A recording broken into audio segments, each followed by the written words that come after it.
Dear wears, آج میں آپ کو ہارپ ٹیکنالوجی کے بارے میں بات کروں گا۔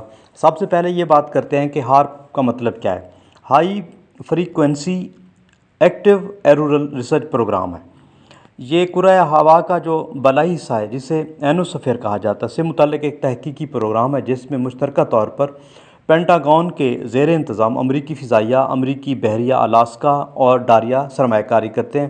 اس پروگرام کا مقصد کرۂ ہوا کا جو بالائی حصہ اینوسفیئر ہے، اس کا تحلیلی اور تجزیاتی مطالعہ کرنا، اینوسفیئر ٹیکنالوجی کی صلاحیت کی تحقیق کرنا تاکہ اطلاعات، ابلاغیات اور مواصلاتی کارکردگی اور نگرانی میں بہتری لائی جا سکے۔ اور اس کا جو تاریخ بتاتی ہے، اس کا سب سے پہلے جو نظریہ پیش کیا تھا وہ امریکی سائنسدان نیکسن ٹیسلا تھا، جس نے 1913 میں یہ نظریہ پیش کیا تھا کہ ماؤس پر کنٹرول کی ٹیکنالوجی حاصل کی جا سکتی ہے۔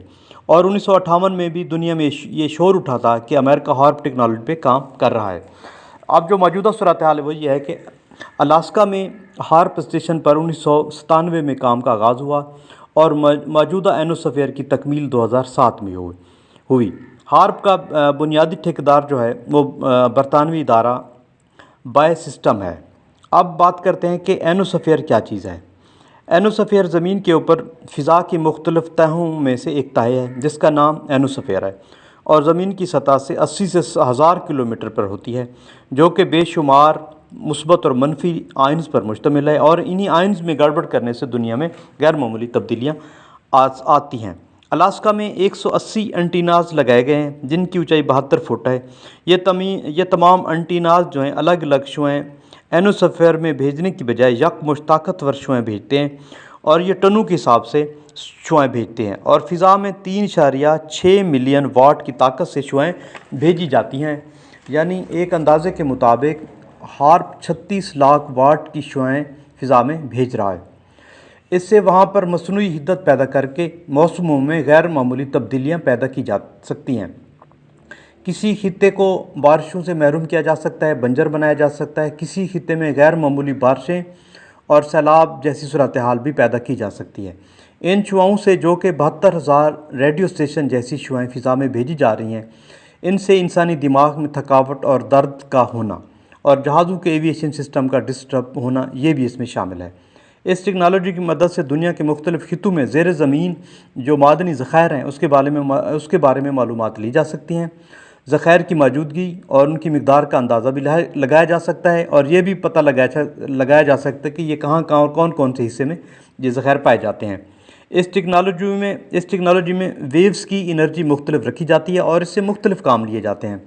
زلزلوں کے امکانات اور معلومات بھی حاصل کی جا سکتی ہے کہ زلزلے کی جو مقدار ہے وہ کتنی ہوگی اور کہاں پر زلزلہ کس وقت ہوگا، یہ بھی معلومات اس سے حاصل ہو سکتی ہیں۔ اس ٹیکنالوجی کی مدد سے اینوسفیئر کا درجہ حرارت بہت زیادہ بڑھایا جاتا ہے، جس سے ایکسٹریملی لو فریکوینسی ویوز پیدا کر کے ان کا رخ زمین کی طرف موڑ دیا جاتا ہے۔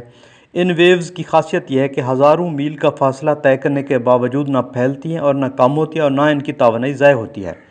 ان کی مدد سے زمین کے کسی بھی خطے میں بہت زیادہ درجہ حرارت پیدا کیا جا سکتا ہے یا کم کیا جا سکتا ہے۔ اس سے جنگلوں میں آگ لگائی جا سکتی ہے، مخصوص علاقے کے ریڈار سسٹم، مواصلاتی نظام ٹیکنالوجی کو جام کیا جا سکتا ہے، اڑتے جہاز کے انجن کو آگ لگا کر کریش کرایا جا سکتا ہے، گلیشیئر کو مصنوعی طور پر پگھلا کر سیلاب کی صورتحال پیدا کی جا سکتی ہے۔